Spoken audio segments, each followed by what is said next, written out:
Hello, everyone, and welcome to New Consciousness Review. I'm Miriam Knight, and our guest today is Jean Adrienne. She is an author, healer, teacher, and the creator of Quantum Change.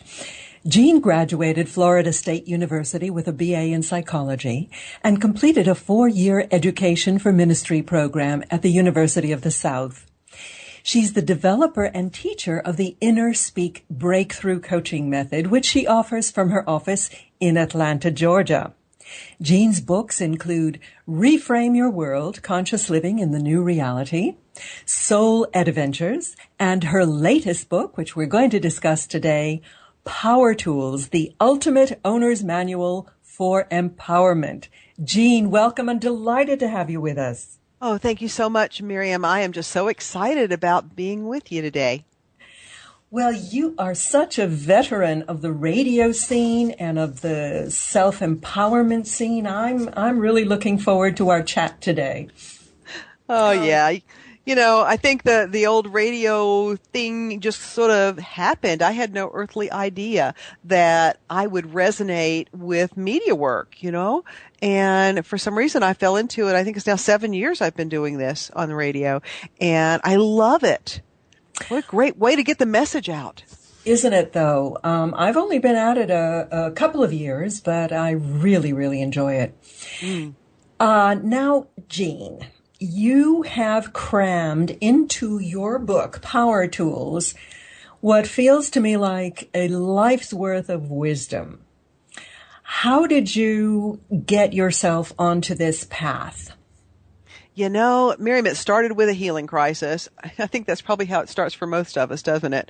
But I was having issues in, I guess it was around 1999, with anger management. And I've lived my life as the most placid, sweet girl ever.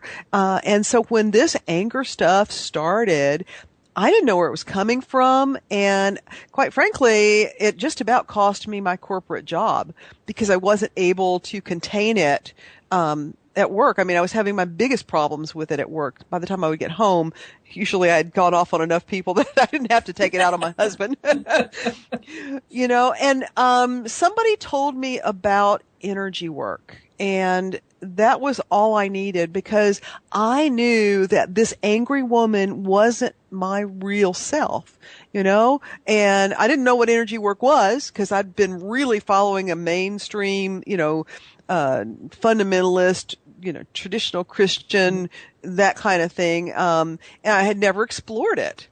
And so that's really sort of where it got started. I found an energy worker and I had one session with this man. And at the end of an hour, I was back to being the Jean that I knew and loved and, that other people knew and loved as well, and not the nasty one, and really, I didn't even understand it then. It probably wasn't until maybe the last couple of years, and probably as I was writing this book, that I really realized that the root cause of that anger was because I wasn't in alignment with my core values. I wasn't in alignment with my truth, and I'd given my power away to everybody and their brother that would take it. Mm-hmm. And, so I really had to take care of Jean first. And then I was able to write this book. And the book came from my experience and from my heart. Mm-hmm. Because I think so many people suffer from this same malady, if you want to call it that, of not knowing who you really are or why you're here and not knowing where your strength comes from, Mm-hmm. Well, that's really the core of your book. Yeah. When you use the analogy of power tools, you talk about going right down to your foundation. Mm-hmm. How did you come up with this analogy of using different power tools for the different processes? Well, I was looking for a way to make a different approach to metaphysics and to spirituality and to empowerment. And I think partially having a radio show for as long as I have, I've read so many books, read a book a week, sometimes 2 books a week. And, I've heard it every way from Sunday. And I didn't want to write another book that was the same old, because there are plenty of them out there for sure. And they're all good, and they all resonate with the right people and whatever. But I also wanted to come up with something that would engage both genders, because I think the primary purchasers of self-help books are women. But the guys need to know this stuff too. And so I wanted something that wasn't going to be airy-fairy, and tools. And that's the first way to, a good meal is the first way to a man's heart. And the second one is tools. They love their tools, so that's really sort of where it started. And, you give the muse an inch and the muse will take a mile. And so it didn't take long until my creative self was going crazy with this. And it hasn't stopped, I will tell you. The book came out in January and I'm still coming up with more power tools. Maybe there'll be a power tools toolbox number 2. I don't know. So in your arsenal of tools, which would you recommend starting with? Well, I think you have to start at the beginning. And so the first one and the most raucous one and probably the most powerful one is the Jackhammer. I know everybody has been driving down the street, a lot of times with your windows rolled down in a car and you pass by a construction site and you immediately roll your windows up because they're so noisy. But the Jackhammer is the perfect metaphor for getting to the bedrock of who you really are, because there's nothing that can stand up to a jackhammer. It's that powerful. It's that, yeah. And so we have to use the jackhammer as our first tool so that we can excavate away all of the foundational beliefs that we have taken from others. And, most of our foundational beliefs, I really think, have come from others. It starts in the cradle. And we add to it from there. I mean, I think we come in as a child, as a pretty clean sheet of our palette to be, or canvas is the word I'm looking for, to be painted upon. And that's what happens. We get painted upon. And Mama lays her beliefs down on top of our palette or our canvas, and then Daddy does as well. And then, grandma and aunts and uncles, and then you go to nursery school and the teachers start in on it.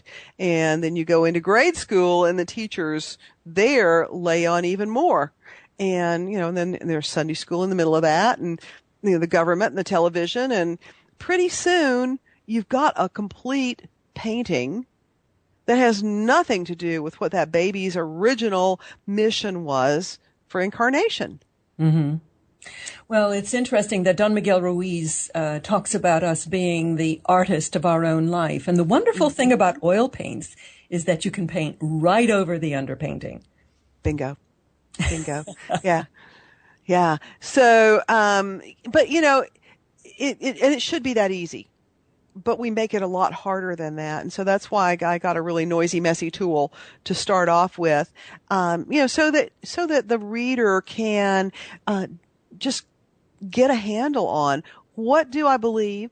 What do I believe that is in alignment with my core values and my ultimate truth?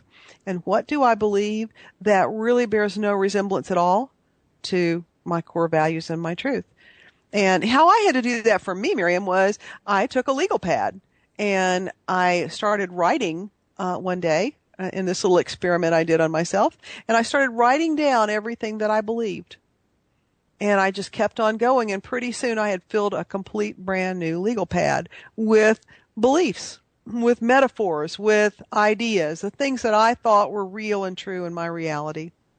And I was amazed that I was able to write that much stream of consciousness. And I mean, it took maybe 3 days to, for me to get all of this out of my system and down onto paper.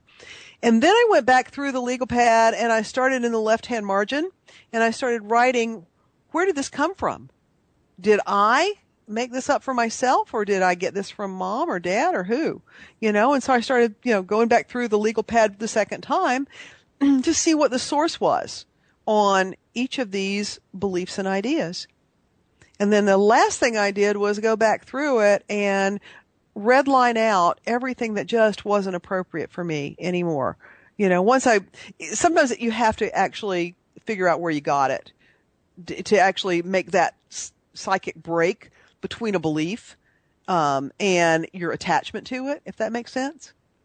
And so when I did that, it boiled down to there were about 16 that were left that I could say, yep, this one belongs to Jean.